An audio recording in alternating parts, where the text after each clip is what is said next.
Thank you very much for this opportunity.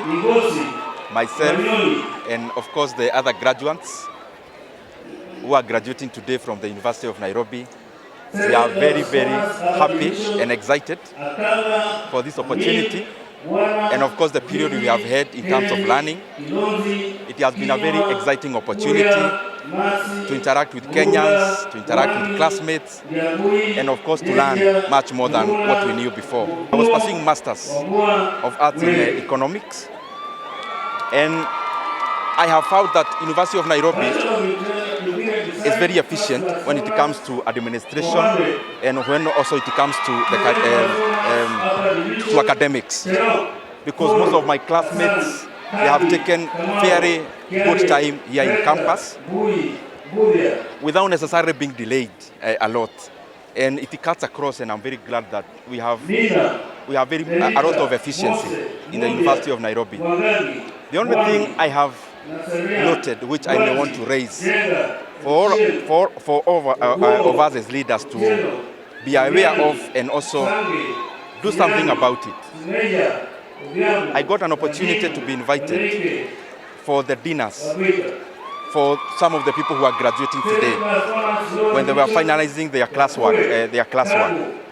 I particularly attended for engineers and also attended for doctors who are doing bachelors of medicine and surgery.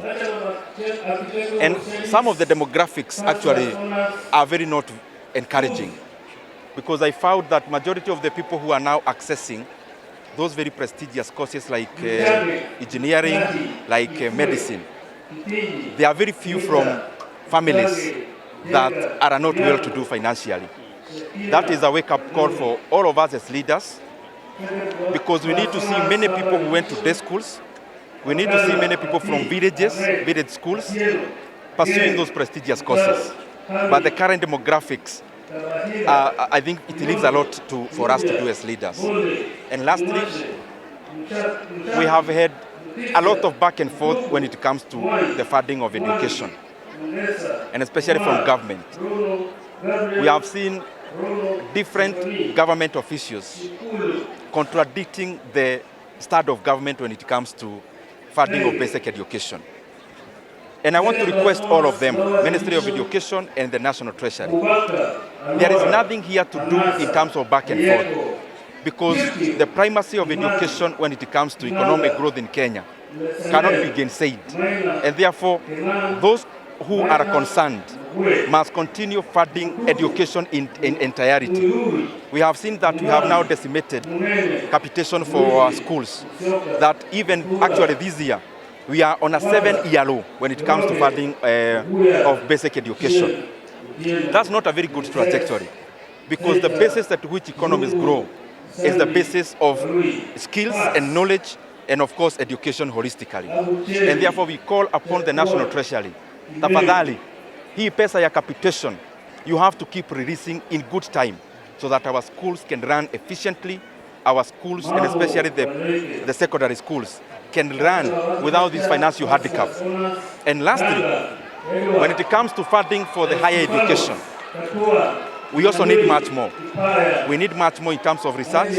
We need much more funding in terms of higher education loans board, and particularly also to be able to give scholarships, and especially to those who are joining university from families that are not well-to-do when it comes to access of finances. When the sovereign signs anything, it's not the individual who signs, it is the government. And therefore, we call upon the government to honor our lecturers, to honor the professors who do this tedious work of dispensing knowledge in our institutions, and please honor their CBA. Our lecturers, our professors in Kenya are not remunerated in accordance to their skills and in accordance to the work they do. They need to be paid much more, and the starting point is to first honor their CBA so that our institutions can continue running uninterrupted.